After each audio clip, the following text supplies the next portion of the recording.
Baik, kita akan melakukan simulasi persidangan pidana terkait kasus pembunuhan mahasiswa Universitas Bumi.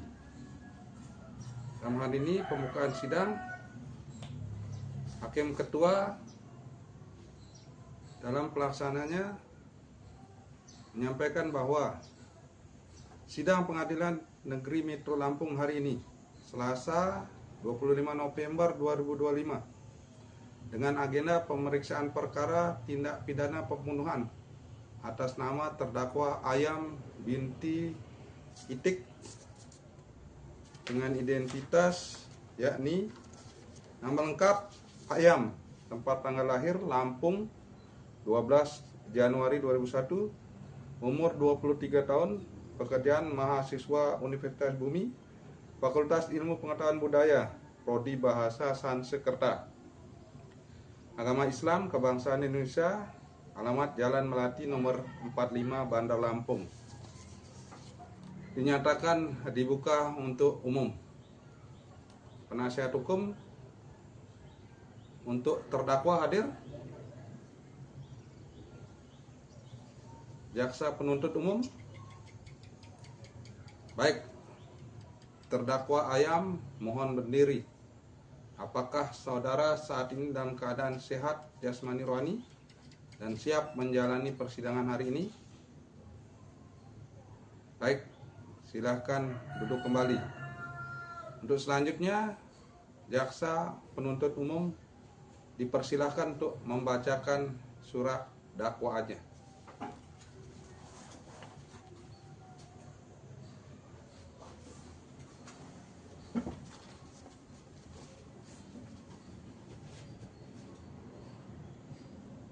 Pembacaan dakwaan oleh jaksa penuntut umum.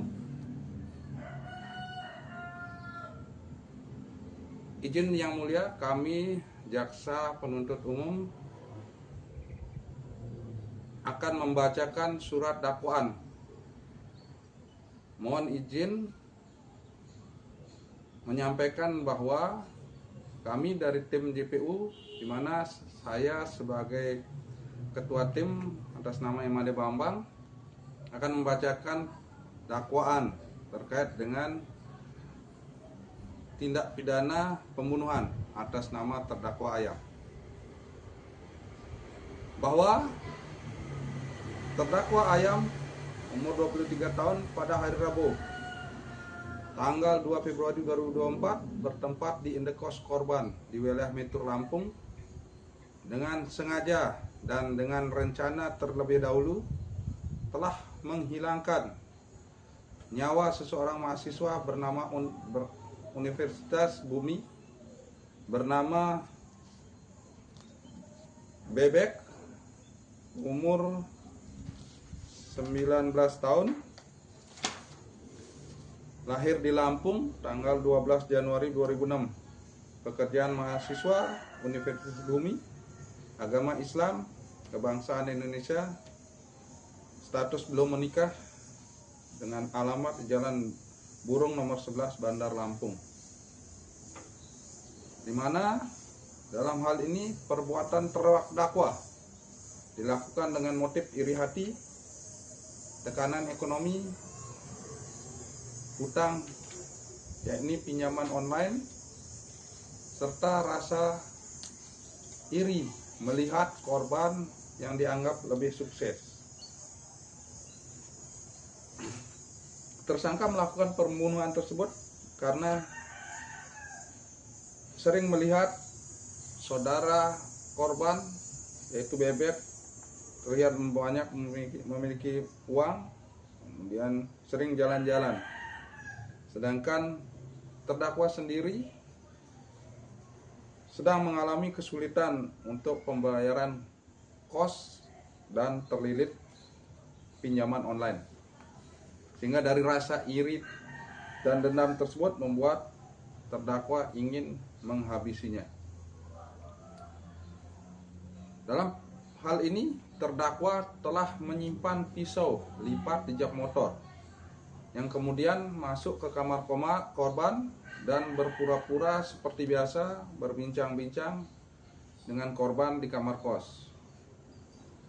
Kemudian selanjutnya terdakwa berpura-pura hendak pulang.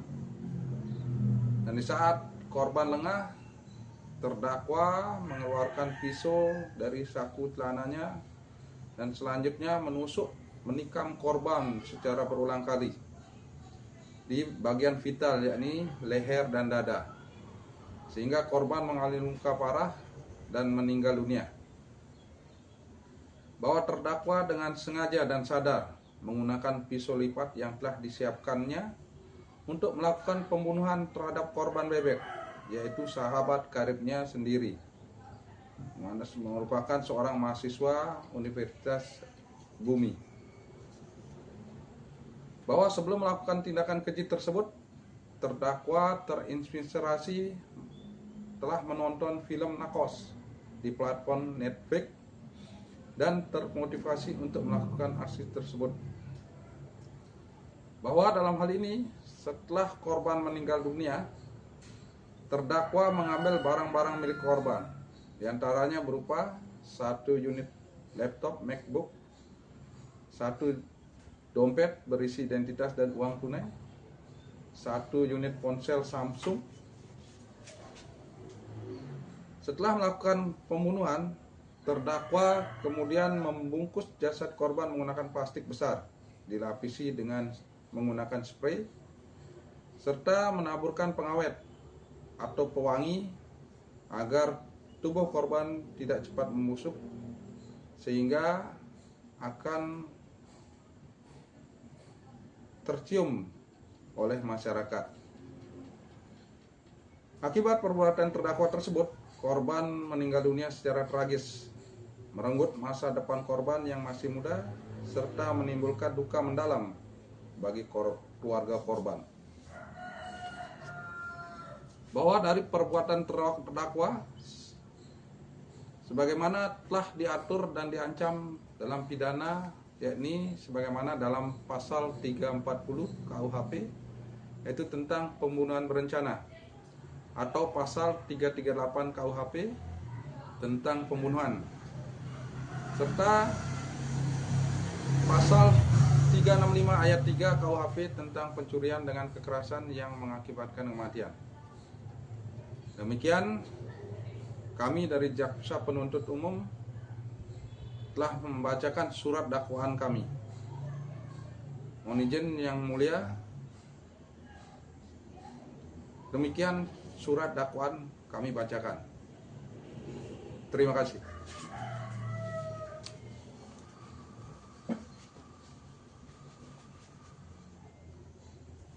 Dari surat dakwaan tersebut, hakim menanyakan kepada terdakwa, apakah terdakwa mengerti terkait dengan apa yang didakwakan dan dibacakan oleh jaksa kepada terdakwa.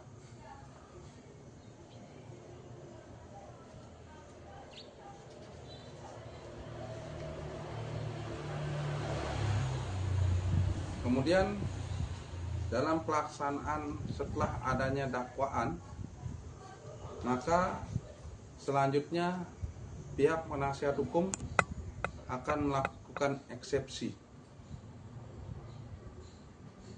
Hal itu dilakukan bila penasihat hukum merasa apa yang disampaikan oleh jaksa ada celah yang dapat meringankan.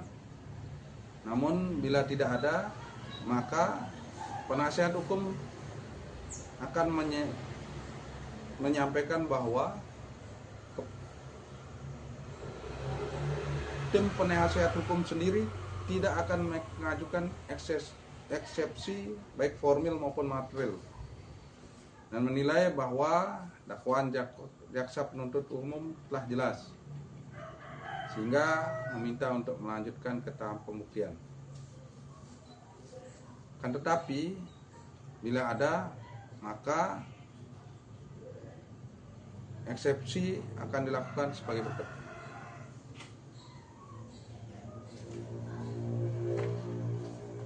Eksepsi dari penasihat hukum.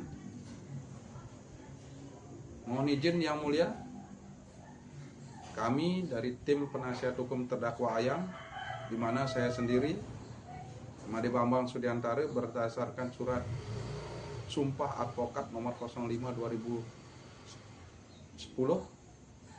dengan ini akan menyampaikan eksepsi atas dakwaan jaksa penuntut umum sebagai berikut.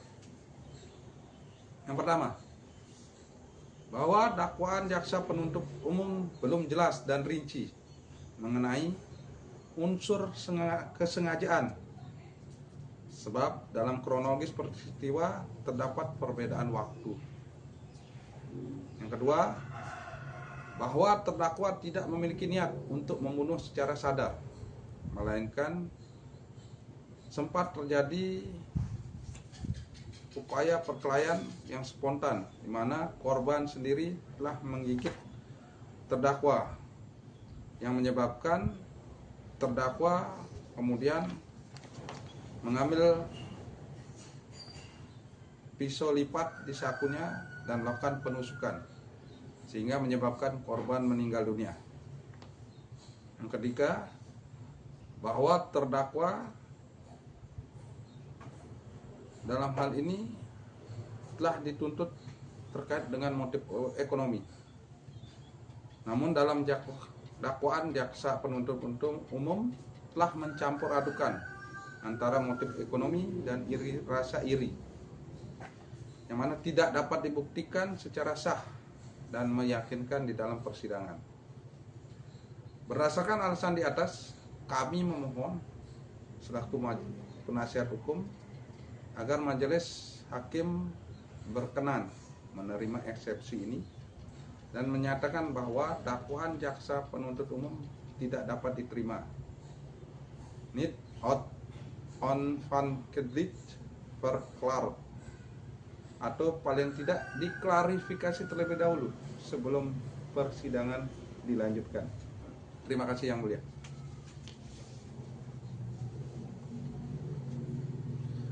Kemudian dari rangkaian eksepsi ini, maka oleh hakim, jika tidak ada eksepsi, akan dilakukan lanjut ke tahap pemeriksaan alat bukti. Tapi ketika ada eksepsi, maka dalam hal ini akan melakukan putusan sela. Baik, kami akan menjadi seolah hakim. Baik, kami sebagai majelis hakim yang melakukan pemeriksaan perkara ini telah memutuskan sebagai berikut. Pertama, menyatakan bahwa eksepsi yang diajukan oleh penasihat hukum Ayam, terdakwa Ayam, ditolak. Yang kedua, menyatakan bahwa dakwaan jaksa penuntut umum dapat diterima dan persidangan dilanjutkan ke pokok perkara, yakni pembuktian. Yang ketiga, menetapkan kembali jadwal sidang berikutnya untuk pelaksanaan pembuktian.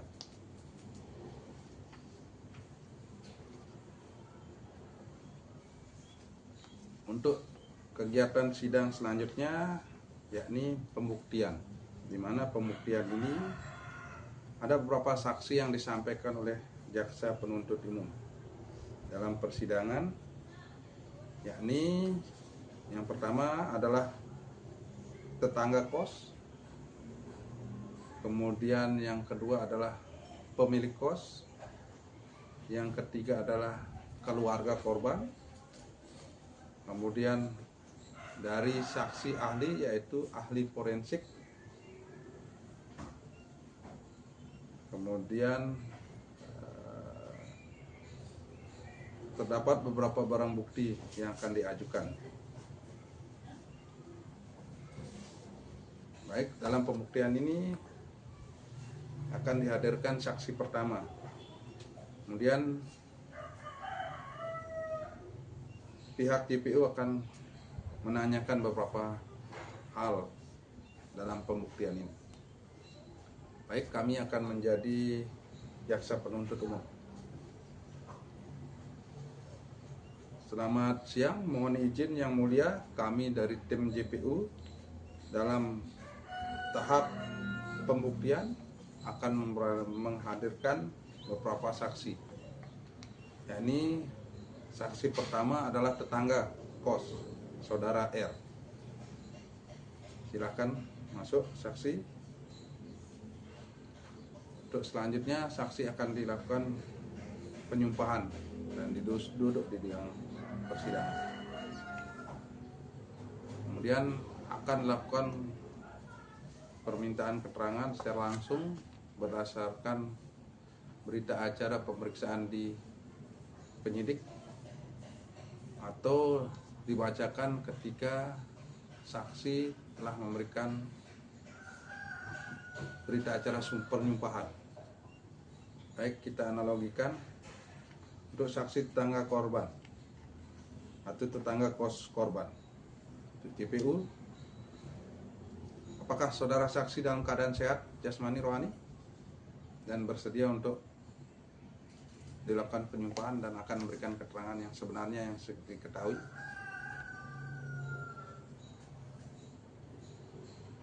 Apakah dalam hal ini saudara kenal dengan saudara Bebek maupun saudara Ayam?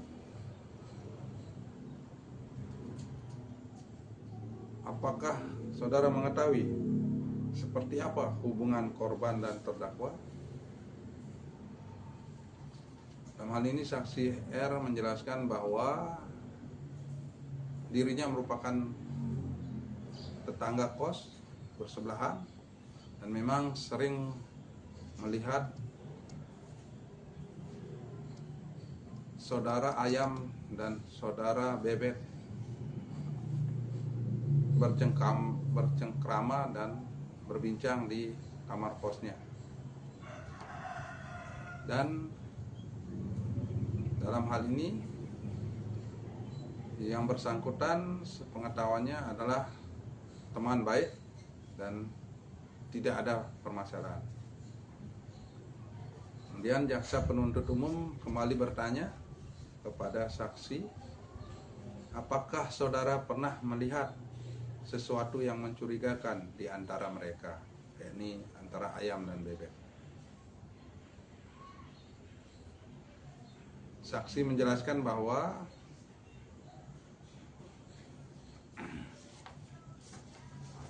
ya, setelah tanggal 2 Februari saksi pernah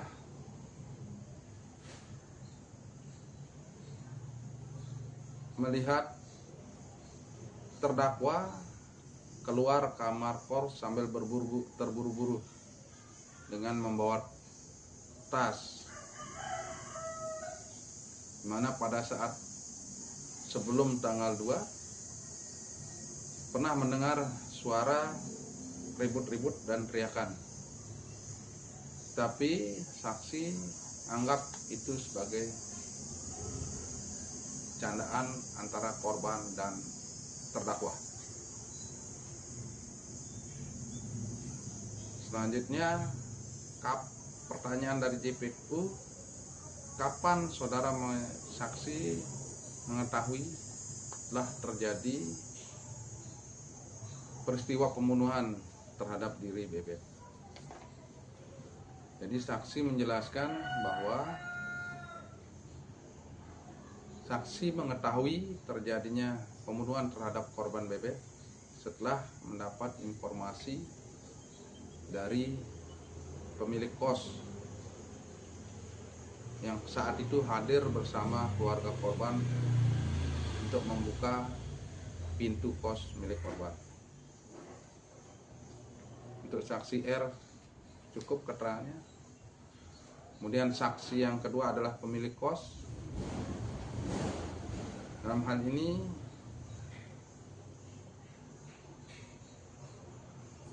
dilakukan beberapa pertanyaan. Yang pertama terkait dengan kesehatan dari saksi sendiri. Kemudian pertanyaan dari jaksa penuntut umum selanjutnya, bagaimana Anda mengetahui terkait dengan jenazah korban ditemukan, yakni saudara Bebek? Jadi di penjelasan dari pemilik kos bahwa pada tanggal 2 keluarga korban datang karena selang beberapa hari sebelumnya tidak bisa menghubungi korban karena khawatir keluarga korban datang untuk melakukan pengecekan. Selanjutnya, pada saat pintu dibuka menggunakan kunci serep, tercium bau aneh yang menyengat. Dan setelah dilihat, ternyata ditemukan jasad korban telah dibungkus plastik besar berwarna hitam. Dan ada wewangian kuat untuk menutupi bau dari jenazah sendiri. Kemudian saksi yang ketiga adalah dari keluarga korban sendiri.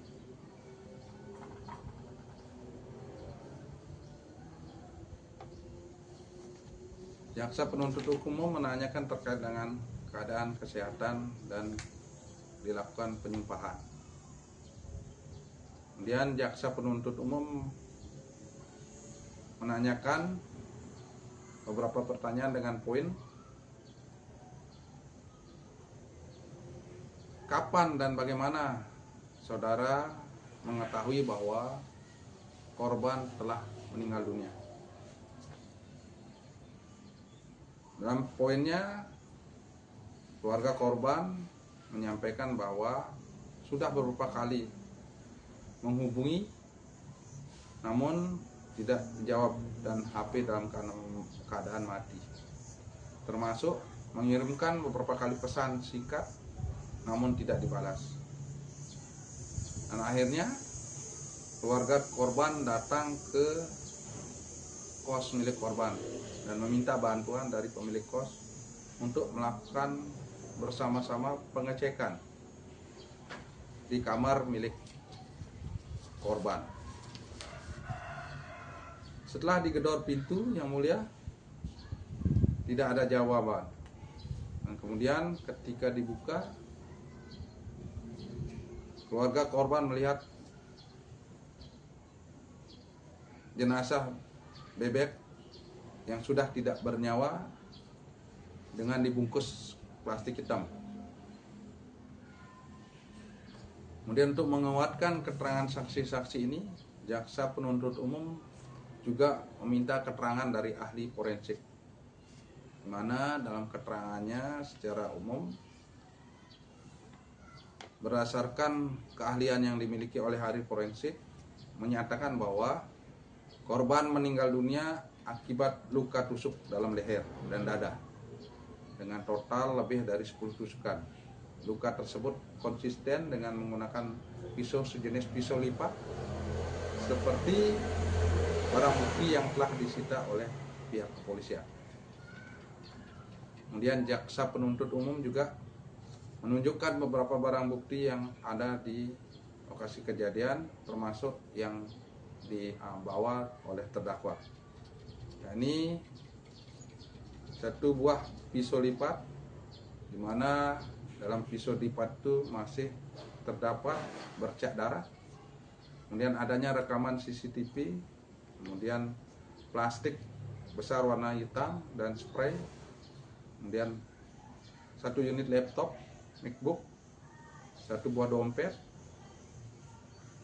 kemudian satu buah ponsel Samsung milik korban, kemudian foto-foto TKP, dan beberapa rekam jejak chat dan browsing terdakwa, termasuk penelusuran tentang film narkos dan adanya percakapan di antara korban dan terdakwa. Dari rangkaian tersebut, hakim akan memeriksa dan mencatat semua apa yang disampaikan oleh JPU. Dalam hal ini, dalam pembuktian juga ada hak dari tersangka, yaitu untuk saksi yang meringankan, yakni seseorang yang mungkin dianggap sebagai teman dekat dari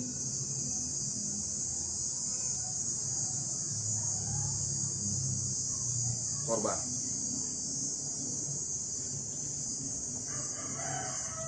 Jadi dalam hal ini saksi menjelaskan bahwa hubungan antara korban ini Bebek dengan terdakwa Ayam adalah baik-baik saja. Mereka sering nongkrong bareng dan tidak menyangka Ayam bisa melakukan hal seperti ini. Dalam hal ini korban juga sering mengajak terdakwa untuk belanja dan makan bersama dengan teman-teman yang lainnya. Kemudian terdapat juga saksi yang meringankan yang diajukan oleh terdakwa, yakni teman kuliah terdakwa. Dari penjelasan dari saksi yang meringankan atau Ajeca menjelaskan bahwa terdakwa anaknya pendiam, tapi sering stres terkait dengan masalah ekonomi. Dirinya sering cerita bahwa telah melakukan pinjol dan terlilit pinjol, yang pada akhirnya tidak memiliki uang untuk membayar kos karena habis untuk kegiatan lainnya. Dari rangkaian pemeriksaan baik saksi yang diajukan oleh jaksa penuntut umum, termasuk ahli forensik, kemudian barang bukti yang dihadirkan, kemudian saksi yang meringankan, selanjutnya akan dilakukan pemeriksaan terhadap terdakwa, di mana dalam hal ini hakim tentunya akan meminta terdakwa untuk menjelaskan identitasnya dulu. Dalam persidangan, jaksa akan bertanya, diawali dengan pertanyaan terkait dengan motif dari terdakwa sendiri, dan tentunya pihak akan memberikan tanggapan atas apa yang disampaikan oleh jaksa sebagai pembelaan. Kemudian hal ini hakim akan menanyakan kembali dan pertegas terhadap terdakwa, seperti apa kronologisnya. Kemudian dalam hal ini kita menganggap bahwa pernyataan dari terdakwa Ayam yang menjelaskan bahwa memang dirinya sudah iri dengan Bebek. Menurut terdakwa, korban punya banyak barang, sering dapat hadiah dari keluarga. Sementara terdakwa sendiri terjebak dalam pinjol dan terlilit hutang. Selanjutnya, setelah melihat film Narkos, terdakwa merasa ingin melakukan perbuatan, awalnya mengambil barang dan mengakui bahwa dirinya bodoh. Namun karena hilang kontrol akibat pada saat itu korban juga melakukan perlawanan dan menggigit tangan terdakwa, sehingga terdakwa melakukan penusukan di bagian dada dan leher korban. Nah, terkait dengan alasan terdakwa membungkus jenazah dengan plastik dan menyemprotkan wewangian, kita anggap dalam simulasi terdakwa merasa ketakutan dan ingin menunda bau mayat atau jenazah agar sesegera mungkin bisa lari kabur. Dan dalam hal ini terdakwa menyesali perbuatannya. Dan dari rangkaian tersebut, maka proses sidang pidana selanjutnya adalah tuntutan JPU. Kami di sini akan menjadi jaksa penuntut umum. Mohon izin yang mulia, kami dari tim jaksa penuntut umum yang memproses perkara pidana pembunuhan dimaksud. Jadi berdasarkan fakta persidangan, kami dari jaksa penuntut umum menilai pembunuhan yang dilakukan oleh terdakwa Ayam adalah dengan cermat dan motif ekonomi, serta disertai dengan pengambilan barang-barang milik korban. Maka kami dari jaksa penuntut umum mengajukan beberapa tuntutan. Yang pertama, menyatakan terdakwa Ayam terbukti secara sah dan meyakinkan bersalah telah melakukan pembunuhan berencana terhadap korban bebek sebagaimana diatur dalam pasal 340 KUH pidana. Yang kedua, menjatuhkan pidana seumur hidup atau pidana penjara paling singkat 20 tahun dikarenakan perbuatan terdakwa yang direncanakan yang mengakibatkan korban meninggal dunia serta merampas masa depan dan harapan dari orang tua korban. Yang ketiga, menyatakan terdakwa wajib mengganti kerugian material kepada keluarga korban atas barang-barang yang diambil dari korban, yakni 1 unit laptop MacBook, 1 buah dompet, dan 1 buah ponsel Samsung sesuai dengan nilai pasar. Jadi kami dari jaksa penuntut umum melakukan penuntutan tersebut dengan alasan yang pertama, motif iri dan ekonomi telah terbukti dari keterangan saksi dan barang bukti. Yang kedua, tindakan terdakwa berencana atau terencana di mana terdakwa diawali telah menyimpan pisau lipat di motor. Kemudian terinspirasi dari film kriminal dan selanjutnya pisau tersebut dimasukkan ke saku terdakwa.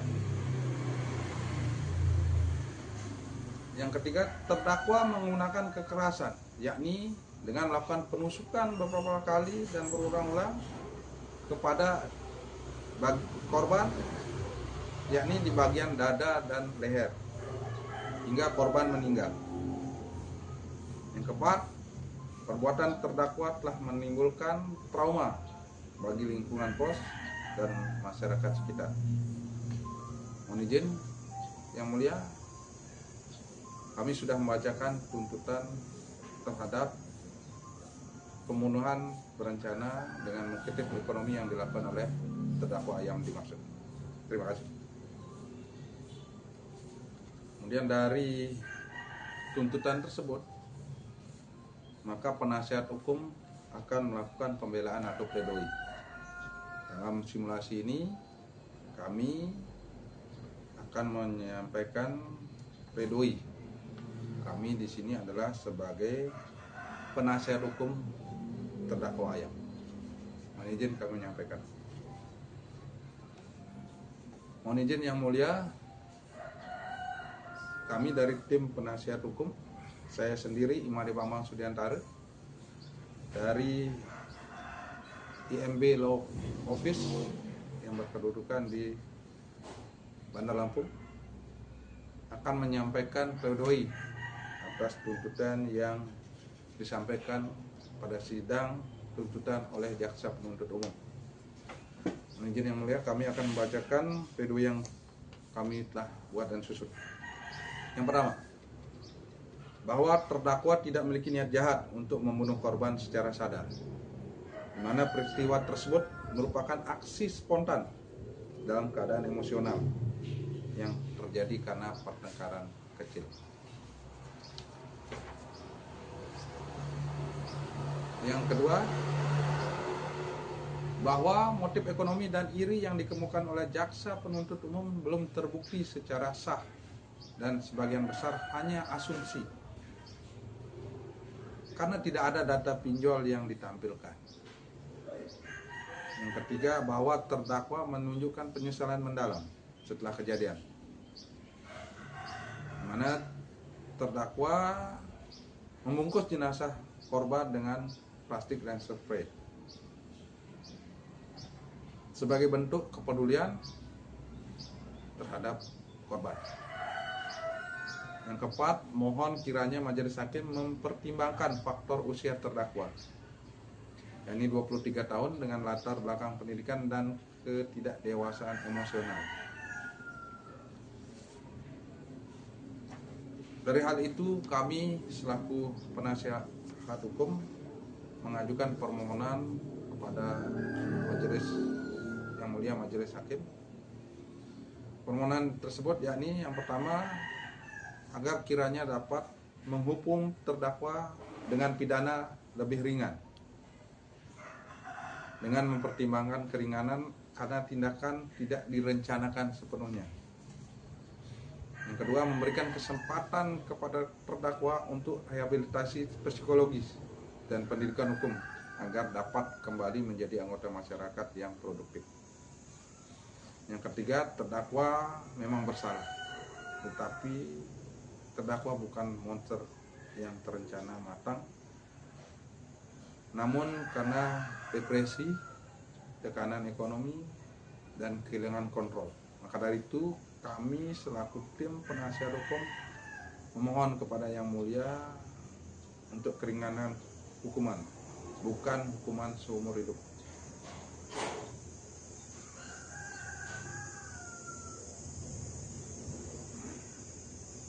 Oke, dari kemudian tahapan selanjutnya dari rangkaian pembelaan tersebut, maka ada kembali 2 tahap persidangan, yakni replik JPU, di mana replik ini adalah menanggapi pledoi dari penasihat hukum. Baik, kami di sini akan bertindak sebagai jaksa penuntut umum yang akan menanggapi pembelaan atau pledoi yang disampaikan oleh penasihat hukum terdakwa. Terima kasih Yang Mulia Majelis Hakim yang terhormat. Kami di sini selaku jaksa penuntut umum akan melakukan penyampaian replik guna menanggapi pledoi dari penasihat hukum terdakwa sebagai berikut. Yang pertama, terkait klaim peristiwa spontan. Izin Majelis Hakim yang terhormat, dari keterangan saksi, CCTV, dan barang bukti yang ada, jelas bahwa terdakwa telah menyimpan pisau lipat diawali di jok motor sebelum datang ke kos korban. Kemudian selanjutnya memasukkan pisau lipat tersebut ke celana terdakwa. Hal ini menunjukkan adanya unsur perencanaan, bukan spontanitas.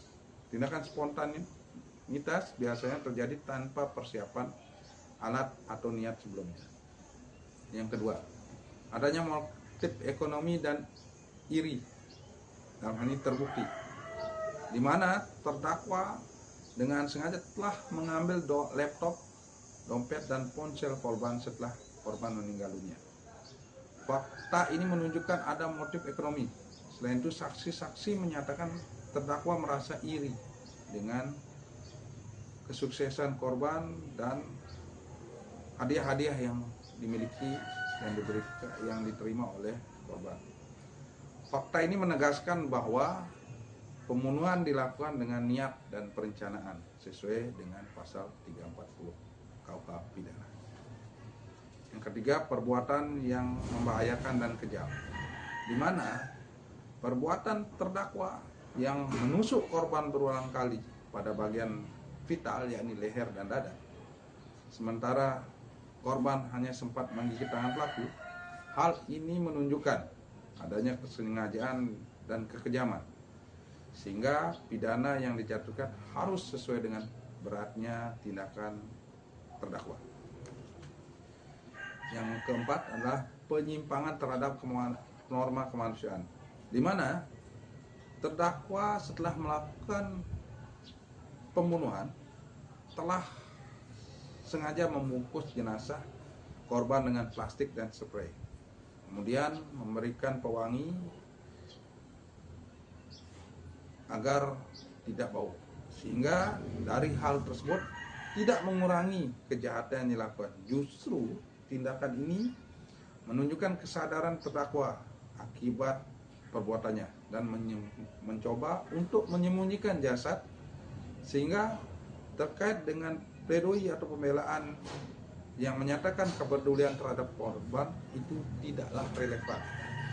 Maka dari itu kami jaksa penuntut umum berdasarkan fakta-fakta di atas menegaskan kembali tuntutan kami, yaitu mohon agar Yang Mulia Majelis Hakim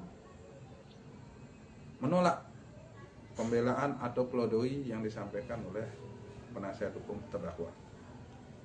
Yang kedua, menyatakan bahwa terdakwa Ayam bersalah secara sah dan meyakinkan atas pembunuhan berencana sebagaimana pasal 340 KUH pidana. Yang ketiga, untuk menjatuhkan pidana penjara selama 20 tahun dan penggantian kerugian atas barang-barang milik korban yang diambil oleh terdakwa. Dari rangkaian replik tersebut ada kembali kesempatan yang diajukan oleh penasihat hukum, dalam hal ini Duplik, yaitu menanggapi replik dari jaksa penuntut umum. Jadi kami di sini akan menyampaikan duplik. Dalam simulasi ini kami kembali sebagai penasihat hukum. Selamat siang, mohon izin Yang Mulia Majelis Hakim. Kami dari penasihat hukum terdakwa, yakni Saudara Ayam, akan memberikan tanggapan terhadap replik yang disampaikan oleh jaksa penuntut umum. Dalam hal ini duplik yang kami akan sampaikan yakni sebagai berikut. Mohon izin Yang Mulia Hakim. Yang pertama, terkait dengan perencanaan penggunaan pisau lipat. Yang Mulia, menyimpan pisau lipat tidak serta-merta membuktikan bahwa niat terdakwa membunuh secara sadar. Pisau dapat dibawa untuk alasan perlindungan diri. Fakta bahwa terdakwa baru mengeksekusi korban setelah terjadi percakapan panjang, kemudian ada sedikit cekcok yang menegaskan bahwa pembunuhan bukan perencanaan matang, melainkan keadaan emosional mendadak. Yang kedua, motif ekonomi dan iri. Klaim dari jaksa penuntut umum mengenai barang-barang korban tidak terbukti digunakan untuk keuntungan besar, di mana terdakwa mengambil barang-barang tersebut secara impulsif setelah kejadian, bukan motivasi utama untuk memiliki barang-barang tersebut. Motif iri yang dikemukakan bersifat subjektif dan tidak dapat dibuktikan secara hukum.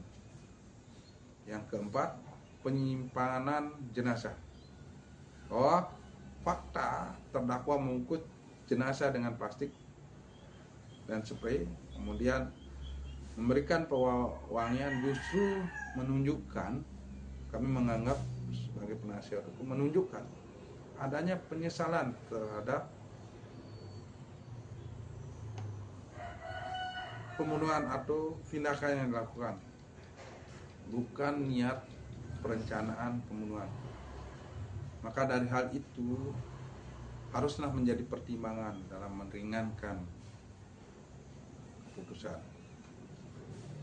Maka dari beberapa yang kami sampaikan sebagai penasihat hukum, maka berdasarkan fakta-fakta di atas, kami memohon sekiranya Yang Mulia Majelis Hakim untuk dapat, yang pertama, mempertimbangkan pidana yang lebih ringan, karena perbunuhan terjadi dalam keadaan emosional, bukan perencanaan matang. Yang kedua, mempertimbangkan faktor usia terdakwa, penyesalan, dan latar belakang pendidikan sebagai alasan pemberian hukuman yang adil namun tidak seberat apa yang dituntutkan oleh jaksa penuntut umum. Yang terakhir, kami sebagai penasihat hukum dari terdakwa tetap pada pembelaan kami. Kemudian dari rangkaian semuanya tersebut, proses sidang yang selanjutnya, maka hakim sebelum mengambil keputusan akan melakukan musyawarah dari hakim ketua, hakim anggota pertama, hakim anggota kedua. Setelah musyawarah, maka selanjutnya putusan. Dalam putusan ini kami juga akan bertindak sebagai hakim ketua. Baik, untuk sidang saat ini, yakni pembacaan putusan.